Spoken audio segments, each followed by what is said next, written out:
नमस्कार, मैं हूं मुकेश कुमार और आप देख रहे हैं सुदर्शन न्यूज। प्रधानमंत्री मोदी को घेरने की तैयारी में विपक्ष का एकजुट होना शुरू हो गया है। एकजुट करने का काम भले ही पूर्व केंद्रीय मंत्री और पूर्व बीजेपी के वरिष्ठ नेता यशवंत सिन्हा कर रहे हों, लेकिन कंधा शरद पवार का है, जिन्हें कांग्रेस को छोड़कर विपक्ष के लगभग सभी नेताओं का साथ है। ऐसा नहीं कि मोदी को घेरने के लिए विपक्ष ने पहली बार ऐसी घेराबंदी करने की कोशिश की है। इससे पहले भी कर्नाटक में कुमारस्वामी के शपथ ग्रहण में कांग्रेस के साथ उत्तर और दक्षिण के लगभग सभी क्षेत्रीय दलों ने मंच साझा किया था। फिर पश्चिम बंगाल चुनाव के दौरान ममता बनर्जी ने 14 विपक्षी दलों को पत्र लिखकर मोदी के खिलाफ एकजुट होने की अपील की थी और अब राष्ट्रमंच के जरिए यशवंत सिन्हा और प्रशांत किशोर यही करने की कोशिश कर रहे हैं। शरद पवार के घर विपक्ष के नेताओं का जुटना सामान्य राजनीतिक घटनाक्रम ही है, लेकिन इसमें शामिल होने के लिए कांग्रेस को आमंत्रित नहीं करना 2024 की नई तस्वीर के संकेत जरूर देता है। आज की चर्चा शरद पवार के घर हुई बैठक से निकलने वाले संकेतों पर केंद्रित होगी और हम चर्चा करेंगे कि क्या 2024 में कांग्रेस विपक्ष का चेहरा भी नहीं होगा? क्या शरद पवार तीसरा मोर्चा बनकर कांग्रेस और मोदी दोनों को चुनौती देंगे? और क्या 2024 में मुकाबला त्रिकोणीय बनाने की कोशिश करेंगे शरद पवार या राष्ट्रमंच? और सबसे अहम सवाल कि मोदी के चेहरे के मुकाबले विपक्ष का चेहरा कौन होगा? ये सारे मुद्दे, इस पर हम चर्चा करेंगे और चर्चा के लिए हमारे साथ कुछ मेहमान भी होंगे, लेकिन मेहमानों से आपको परिचय कराएंगे उससे पहले एक रिपोर्ट देखते हैं।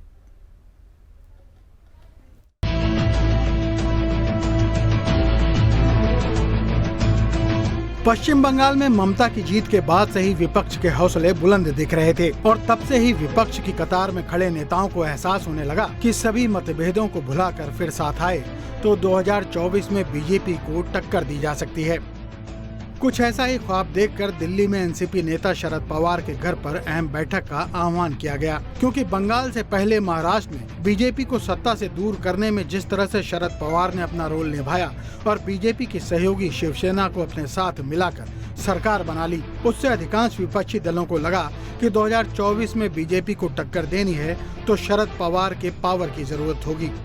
शरद पवार का साथ देने के लिए राष्ट्रमंच के यशवंत सिन्हा और शत्रुघ्न सिन्हा तैयार हैं, तो आम आदमी पार्टी को भी उम्मीद है कि 2024 में तीसरे मोर्चे को कामयाबी मिली तो उनकी पार्टी का भी आंकड़ा सुधर जाएगा। जबकि इस मोर्चे में शामिल समाजवादी पार्टी का ध्यान अभी पूरी तरह से यूपी की ओर लगा है, जहां पंचायत चुनाव में उसे अच्छा रिस्पांस मिला है। लेकिन इन सब के बीच सबसे अहम खबर ये है कि इस बैठक में उस कांग्रेस को न्योता नहीं दिया गया जिसको सहयोगी बनाकर महाराष्ट्र में सरकार बनाई गई थी। माना जा रहा है कि तीसरे मोर्चे में गैर कांग्रेसी और गैर बीजेपी दलों को ही शामिल किया जा रहा है। अगर ऐसा हुआ तो यूपीए तो स्वतः ही खत्म हो जाएगा।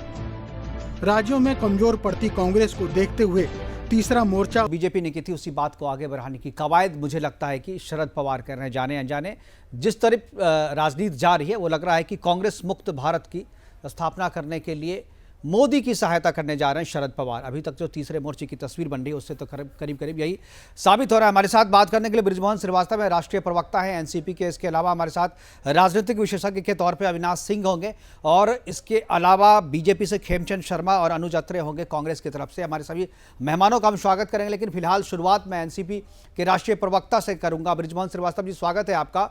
और सबसे पहला सवाल कि ये विपक्ष को एकजुट करने की कवायद तो आपने शुरू की है, लेकिन विपक्ष मुक्त जो विपक्ष की जो तस्वीर बनाने की आप कोशिश कर रहे हैं उसमें कांग्रेस का साथ आपने नहीं लिया है, जबकि महाराष्ट्र में आप साथ में सरकार चला रहे हैं।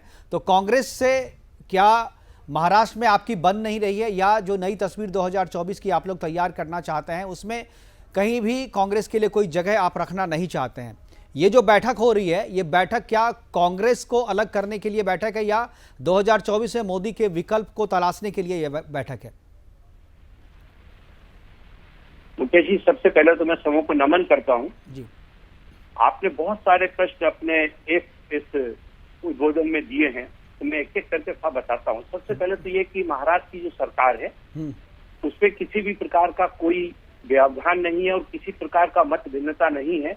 वहाँ की जो अगाड़ी सरकार है वो बिल्कुल ताकत के साथ काम कर रही है और आने वाले दिनों में लगातार काम भी करेगी और इसके बाद का जो चुनाव है उसको भी जीतेगी, ये मैं आपको विश्वास दिलाना चाहता हूँ। जहां तक बात शरद पवार साहब ने अभी आज जो उनके निवास पे जो बैठक चल रही है, मैं आपको स्पष्ट कर दूं कि ये बैठक खाली आदरणीय पवार साहब इसके होस्ट है। बिल्कुल। बैठक में नेताओं को आमंत्रित करने का काम यशवंत सिन्हा, आदरणीय यशवंत सिन्हा साहब की जो मंच है, नेशनल फोरम कहें उसे या राष्ट्रीय मंच कहें, उससे आमंत्रित किया है अपने उन सारे लोगों को जिनके साथ वो बैठ के बातचीत करते हैं। और ये इसका गठन उन्होंने जब वो भारतीय जनता पार्टी में थे उसी समय उन्होंने कर लिया था, लेकिन उसके बाद की जो स्थिति रही है उससे वो लगातार इसको सक्रिय बना के रखे हैं और कई लोगों के साथ उनका इंटरेक्शन होता है। तो ये उस इंटरेक्शन का एक हिस्सा है जिस इंटरेक्शन पे आज यहाँ पर बैठकर बात हो रही है। जहां तक बात कांग्रेस को अलग थलग करने की है राष्ट्रीय स्तर पर, तो मैं आपको स्पष्ट कर दूं कि हम लोग यूपीए का, जिस दिन से यूपीए का गठन हुआ है, राष्ट्रवादी कांग्रेस पार्टी उसका हिस्सा है और आज भी हम लोग इसमें कांग्रेस के साथ, शिवसेना के साथ मिलकर सरकार चला रहे हैं। तो इस बारे में सोचना बिल्कुल पूरी तौर से तथ्यहीन है। ब्रिजमोहन जी, तो ये जो अभी जो बैठक चल रही है इसका एजेंडा क्या है? क्या राम मंदिर के मुद्दे पे आप लोग बात कर रहे हैं, 370 पे बात कर रहे हैं, या 3 तलाक पे बात कर रहे हैं? किस चीज पे बात करने के लिए बैठे हैं? अगर मान लीजिए यशवंत सिन्हा जी ने ही बैठक बुलाई है और केवल होस्ट कर रहे हैं शरद पवार वहां पे, तो बातचीत क्या होगी, एजेंडा क्या है? जो ये नेशनल फोरम है, इसका जब गठन किया था सिन्हा साहब ने, तो उस समय उन्होंने स्पष्ट किया था कि आज देश जिन विकट सामाजिक, आर्थिक और राजनीतिक संकटों से गुजर रहा है, उसके निदान के लिए अनेक क्षेत्रों के नेता एकजुट होकर राष्ट्र मंच का निर्माण कर रहे हैं।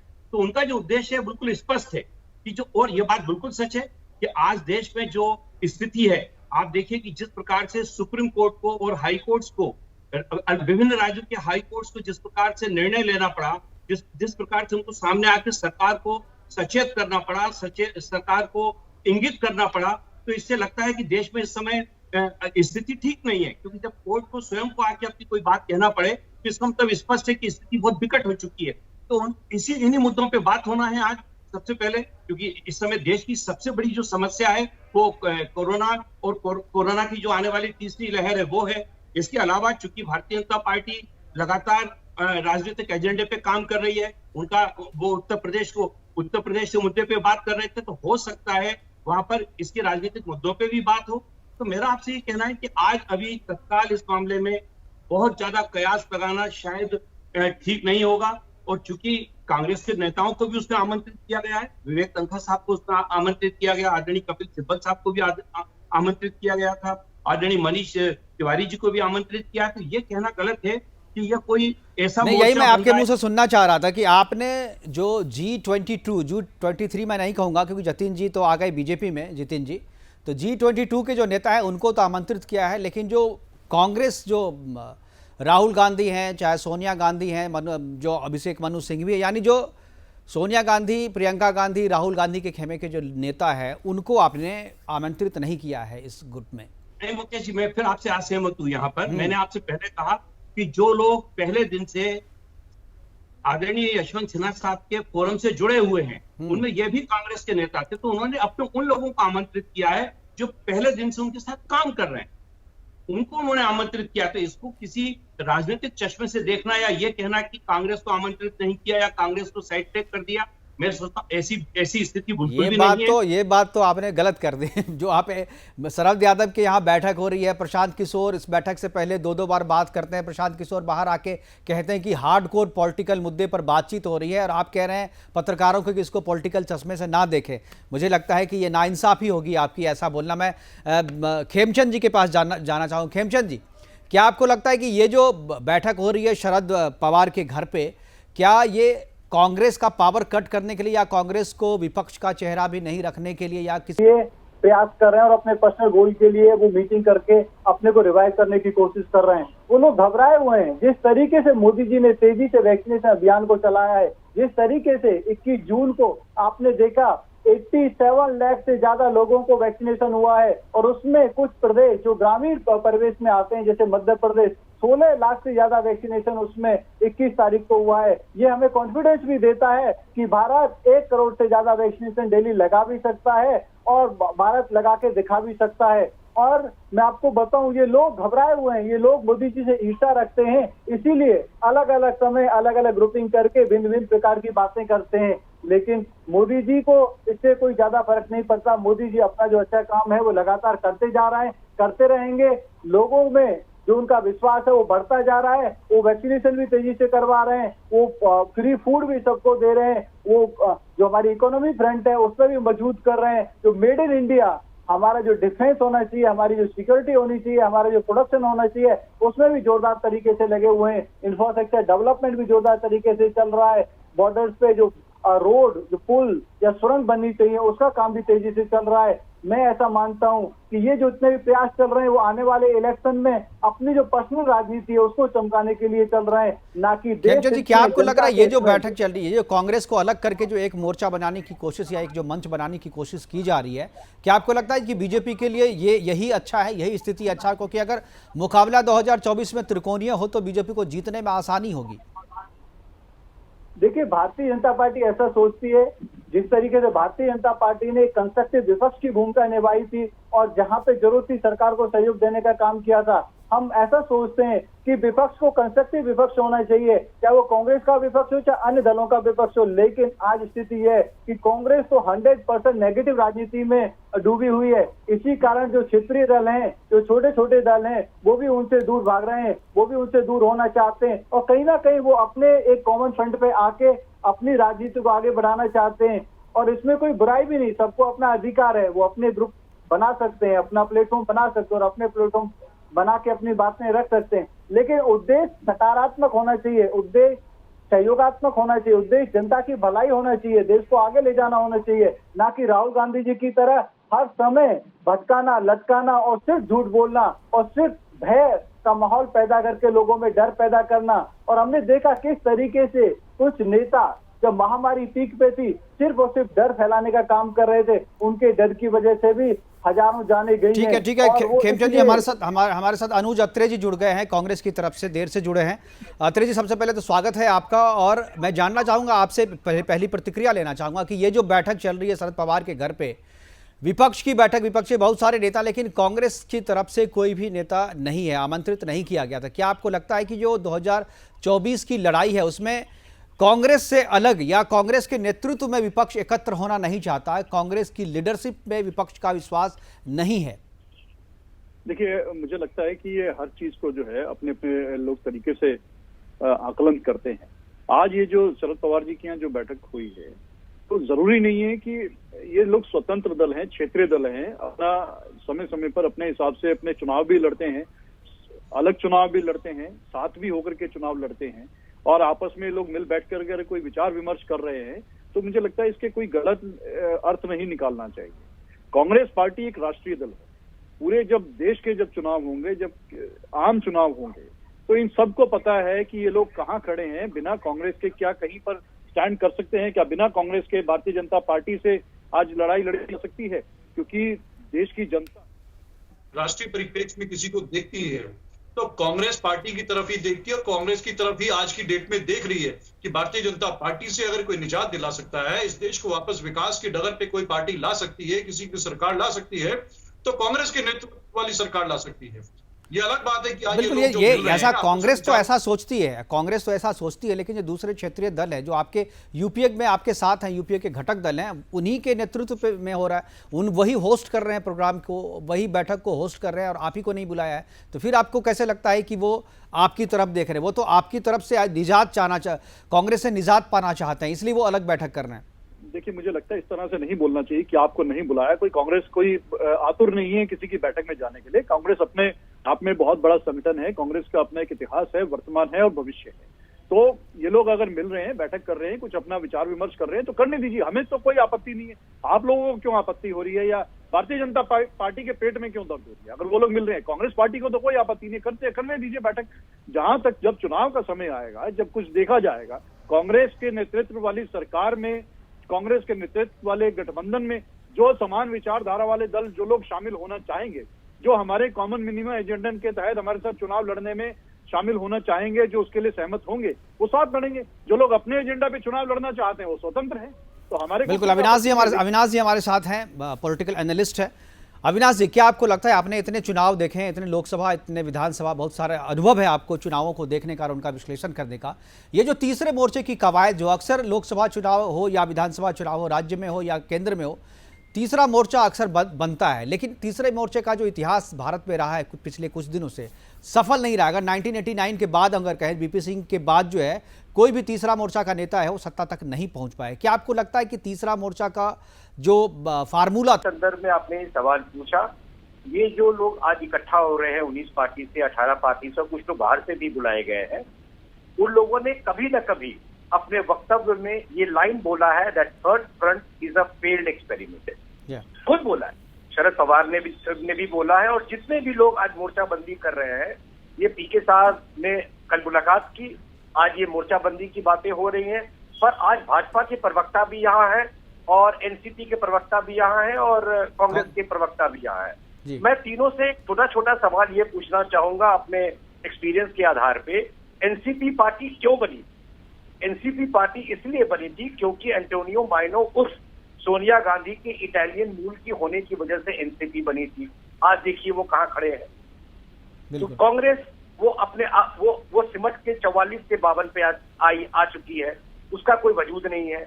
इलेक्शन दर इलेक्शन राहुल गांधी हारते और हरवाते हैं। तो जहां तक कांग्रेस को बाहर रख करके तीसरे मोर्चे बनाने की कवायद जो शुरू हुई है, ये कवायद कब तक चलती है इसका अभी कुछ कहना बहुत जल्दी होगा। पर हाँ, बीजेपी प्रवक्ता को मैं एक बात जरूर याद दिलाऊंगा, मुकुल रॉय का एग्जाम्पल दे करके, उदाहरण दे करके, कि सारी पार्टियों को ये भी देखना होगा कि क्या कोई मीर जाफर, या अंग्रेजी में जिसे मोल कहते हैं, क्या किसी मोल की बहाली, किसी मोल को किसी पार्टी में डाला जाएगा, बीजेपी खास करके, जहां से अंदरूनी बातें निकाली जाएंगी और बीजेपी को हराया जाएगा। तो इस तरह की घिनौनी गिरी हुई राजनीति की शुरुआत आज आप देख रहे हैं उस बंगले में, और जहां पे हर तरह की बातें होंगी, बीजेपी कहाँ कमजोर है, बीजेपी को कैसे हराया जाता है, देश हित की ये तो अविनाश जी, ये तो बीजेपी को चुनौती देने के लिए बात है, लेकिन अभी तो विपक्ष में ही एकता नहीं दिख रहा है। मैं वापस आऊंगा ब्रिजमोहन जी आपके पास, जो अभी आप कह रहे हैं होगा भी नहीं, वो कभी होगा भी नहीं। जी ब्रिजमोहन जी, क्या आप जो कह रहे हैं कि नहीं एजेंडा अभी तय नहीं है, लेकिन अभी जिस तरीके से अत्रे जी कह रहे हैं कि कांग्रेस के बिना कोई भी मोर्चा जो है वो बन नहीं पाएगा, और अगर मोदी को या बीजेपी को, केंद्र की राज्य सरकार को अगर चुनौती देना है तो विपक्ष के मोर्चेबंदी में कांग्रेस के बिना सोचा भी नहीं आ सकता। बिना कांग्रेस के जो है आप लोगों का कोई आधार नहीं था। फिर ये जो बैठक चल रही है इसमें कांग्रेस को आमंत्रित नहीं करने का क्या मतलब, इसके पीछे सोच क्या थी? मैंने आपको फिर कहा कि कांग्रेस के नेताओं को आमंत्रित किया गया है।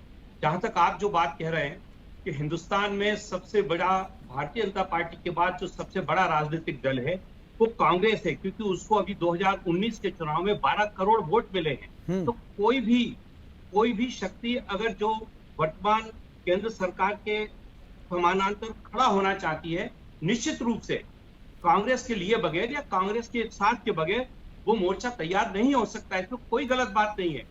आज जहां तक बात है, आज की जो बैठक की बात है, निश्चित रूप से अभी वहां से जो नेता निकलेंगे, आदरणीय यशवंत सिन्हा साहब इस मामले में ब्रीफ करेंगे कि अंदर बात क्या हुई है। हम अभी कयास लगा रहे हैं कि अंदर क्या हो रहा होगा। वो मैं आपसे कहना चाहता हूं कि इस हमारे पास कुछ प्रतिक्रिया आई है उस मीटिंग के बाद, हमारे पास कुछ प्रतिक्रिया आई है, अगर वो अवेलेबल है तो मैं आपको सुनाता हूँ। पीसीआर, क्या वो प्रतिक्रियाएं आई है अपने पास? हाँ, मैं एक बाइट आपको सुनाता हूँ, उसके बाद 2014 से पहले भी हुए हैं, 2014 के बाद भी हुए हैं, 2019 के बाद भी हुए हैं। और दूसरी बात, आजकल जो इलेक्शन है वो पार्टियों के खुद के बस की नहीं रहा, क्योंकि वो बपौती वाली राजनीति करते हैं, और क्योंकि बपौती वाली फैमिली बिजनेस वाली राजनीति करते हैं, तो जो प्रोफेशनल तरीके से कांग्रेस पार्टी पहले आती रही है और इसमें कोई अनिवार्यता भी नहीं है कि कोई ना कोई पॉलिटिकल पार्टी से आए। पहले मनीष तिवारी, शत्रुघ्न सिन्हा, रेणुका चौधरी, वो लोग इसमें हिस्सा लेते रहे। पर जैसे मैंने कहा कि ये पार्टी बेस्ड फोरम है ही नहीं। जो पार्टीज आ गई उनके प्रतिनिधि अपने व्यक्तिगत कैपेसिटी में ही आते हैं, जिसमें एक चर्चा का आधार बना रहे। तो ये बिल्कुल नई बात है कि जो भी पार्टी के नेता यहाँ आमंत्रित किए गए हैं इस बैठक में, जो जो विपक्ष के नेता और जो बुद्धिजीवी भी कुछ जो है इसमें आमंत्रित किए गए, वो अपने पर्सनल कैपेसिटी से यहाँ पर आए हैं, ये बता रहे थे हमारे पास पवन वर्मा जी। खैर वापस बृजमोहन जी मैं आपके पास आना चाहूँगा। आप कह रहे हैं कि बैठक में जो भी चीज़ हो रहा है इसका महाराष्ट्र में जो आपकी सरकार चल रही है उस पर कोई असर नहीं पड़ेगा, लेकिन शिवसेना को बुलाया गया था, शिवसेना की तरफ से कोई भी प्रवक्ता नहीं इसमें आए, ना ही कोई नेता शिवसेना की तरफ से शामिल हुआ। क्या इसके बावजूद आप कह रहे हैं कि स्थिति सब चीज सामान्य है? निश्चित रूप से मुकेश जी, मैं निश्चित रूप से इस बात को कह रहा हूं कि इस बैठक से और कांग्रेस का ना आना या शिवसेना का ना आना, इससे महाराष्ट्र की सरकार को देखने की बिल्कुल अगर कोई भी देखता है तो निश्चित रूप से ये उसकी भूल है। वहां पर जो अगाड़ी सरकार है उसका अपना एक मिनिमम प्रोग्राम है, उस मिनिमम प्रोग्राम के अंतर्गत वहां पर वो सरकार बहुत बेहतर तरीके से काम कर रही है।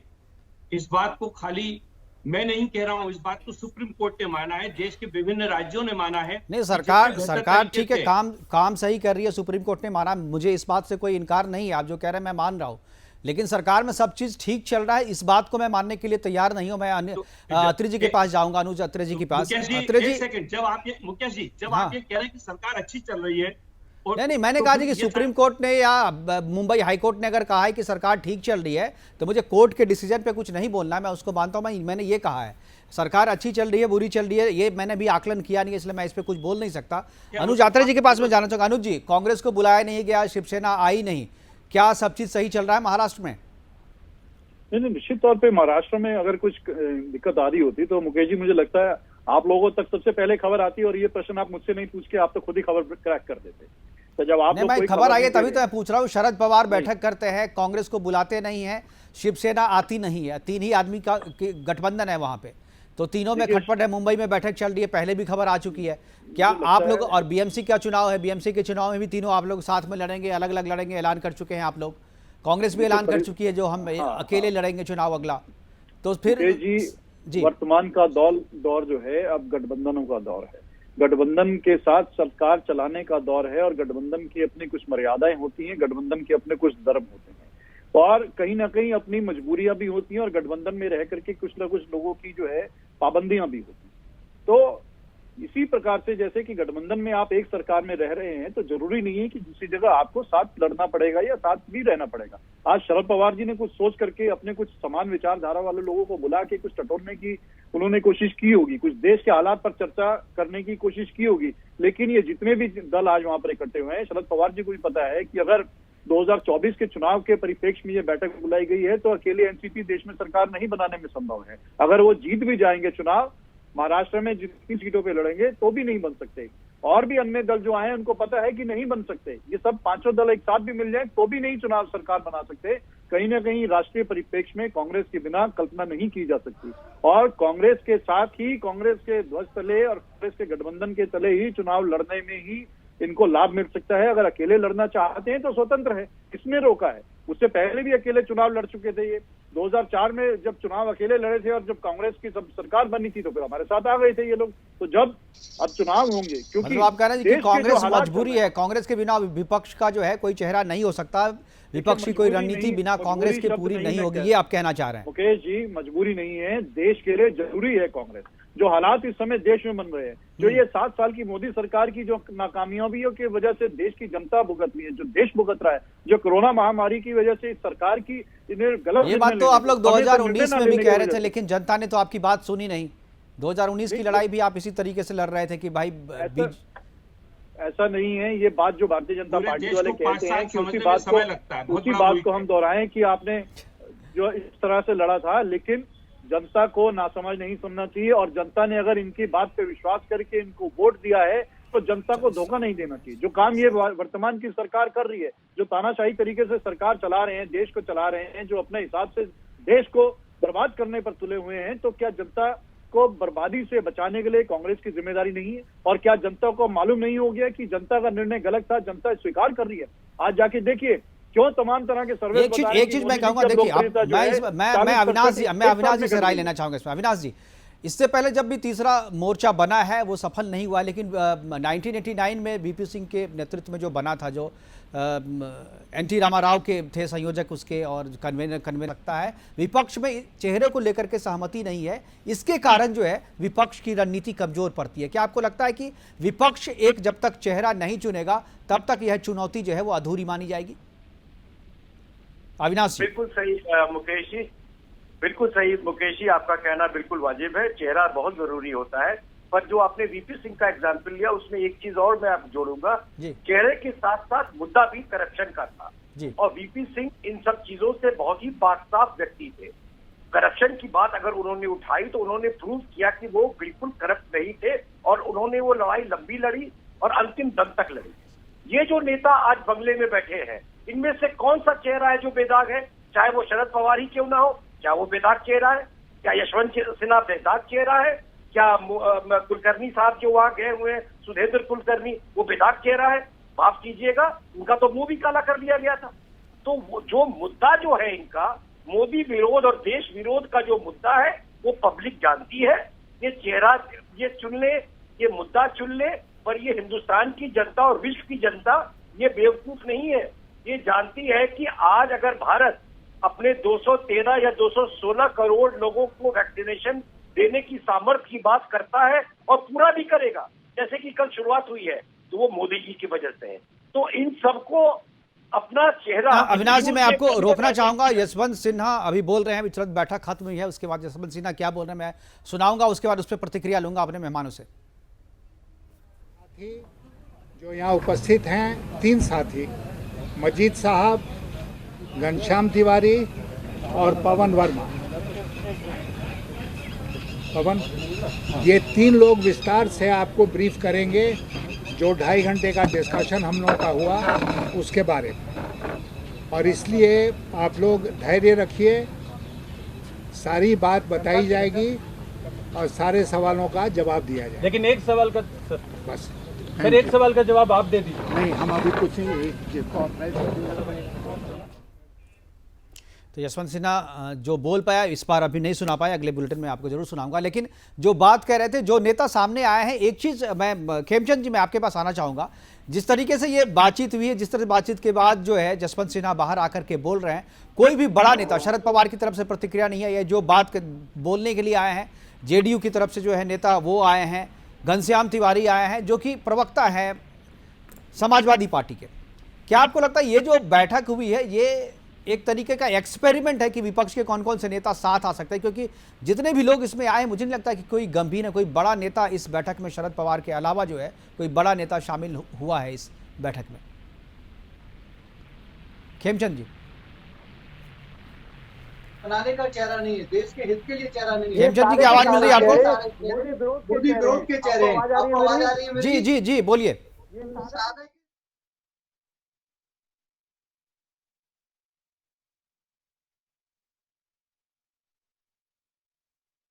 कांग्रेस का हाल है। मोदी जी लगातार साधक की तरह सेवा की साधना करते जा रहे हैं, लोगों की सेवा करते जा रहे हैं, देश को आगे बढ़ाते जा रहे हैं। दूसरी तरफ देखेंगे राहुल गांधी और उनकी पार्टी विघ्नकर्ता की तरह विघ्न पे विघ्न फैलाते जा रही है और उन विघ्न की वजह से डेली इनकी पार्टी धरातल की ओर खिसकती जा रही है। वैसे ही जो ये लोग आज इकट्ठे हुए हैं, इनका भी वही हाल है। ये भी मोदी विरोध के लिए, देश विरोध के लिए इकट्ठे होते हैं, ना कि किसी नई चीज को सृजन करने के लिए, देश को लाभ पहुंचाने के लिए या महामारी जैसी समस्या में लोगों को बेनिफिट देने के लिए, लोगों की समस्याओं पर डिस्कस करने के लिए, देश के चैलेंजेस को डिस्कस करने के लिए, सरकार को सकारात्मक सहयोग देने के लिए ये लोग बात नहीं करते। बिल्कुल बिल्कुल बिल्कुल सही कह रहे हैं। हमारे पास समय की कहीं मैं आखिरी बार अपने सभी मेहमानों के पास जाऊंगा। अत्रे जी, मैं आपके पास जाना चाहूंगा। क्या आपको लगता है विपक्ष के लिए एक चेहरा को आगे करना जरूरी है, तभी मोदी को चुनौती दी जा सकेगी 2024 में विपक्ष की तरफ से? देखिए, निश्चित तौर पे जिस तरह से देश का बदहाली स्थिति हो गई है, देश बुरे हाल स्थिति में चल रहा है और मोदी जी के चेहरे पर भारतीय जनता पार्टी चुनाव लड़ी थी, जनता ने विश्वास किया था इनके लच्छेदार भाषणों पे। लेकिन जिस तरह से देश के हालात नहीं, आपकी तरफ से चेहरा कौन होगा? आपकी तरफ से चेहरा कौन होगा? राहुल गांधी होंगे, प्रियंका गांधी होंगी, सोनिया गांधी होंगी, कौन होगा चेहरा? देखिए, कांग्रेस पार्टी में बहुत से बड़े नेता हैं जो नेतृत्व दे सकते हैं। निश्चित तौर पे राहुल गांधी जी सर्वमान्य नेता हैं, जिनको पूरी पार्टी के नेता, पूरी पार्टी के कार्यकर्ता सब लोग चाहते हैं कि राहुल जी आगे आए और मोर्चा संभाले, नेतृत्व करे। ये तय पार्टी नेतृत्व को, शीर्ष नेतृत्व को करना है, राहुल जी को करना है और पार्टी संगठन को ऊपर तय करना है कि आगे क्या रणनीति होनी है कांग्रेस पार्टी को, किसके नेतृत्व में चुनाव लड़ना है। निश्चित तौर पे सबकी इच्छा ये है कि राहुल गांधी मैं मान गया, आप सीधे तौर पे नहीं कह सकते, मजबूरी है आपकी, मैं समझता हूँ, लिमिटेशंस जो हैं वो उसको ही मैं समझता हूँ। कोई लिमिटेशन नहीं है, ब्रिजमोहन जी हमारे साथ नहीं संभाले, हम चाहते हैं जी। ठीक है भैया, अविनाश जी मैं आखिरी कमेंट चाहूँ, क्या आपको लगता है कि विपक्ष में कोई ऐसा चेहरा है जो मोदी को चुनौती दे सके? निश्चित रूप से शरद पवार का चेहरा बहुत बड़ा चेहरा है और वो बिल्कुल चुनौती दे सकते हैं, पर उनका सपोर्ट कितने लोग करेंगे, कौन करेंगे, क्या उनके भतीजे खुद ही उनका सपोर्ट करेंगे या नहीं करेंगे, ये एक बहुत बड़ा सवालिया निशान है। और साउथ इंडिया में मुझे लगता है कि महाराष्ट्र के बाहर दूसरी जो क्षेत्रीय पार्टियां हैं वो शरद पवार को सपोर्ट करे, मुझे ऐसा नहीं लगता। खेमचंद जी आखिरी कमेंट आपसे। मुकेश जी, मैं सिर्फ चेहरे की बात कर रहा हूँ, मैं सपोर्ट की बात नहीं कर रहा हूँ। मैं भी यही कह रहा हूँ कि साउथ से उनको कोई सपोर्ट नहीं है, ईस्ट से कोई सपोर्ट नहीं, ममता जी के अलावा। तो चेहरे के तौर पे शरद पवार क्योंकि पुराने नेता है, इसलिए शायद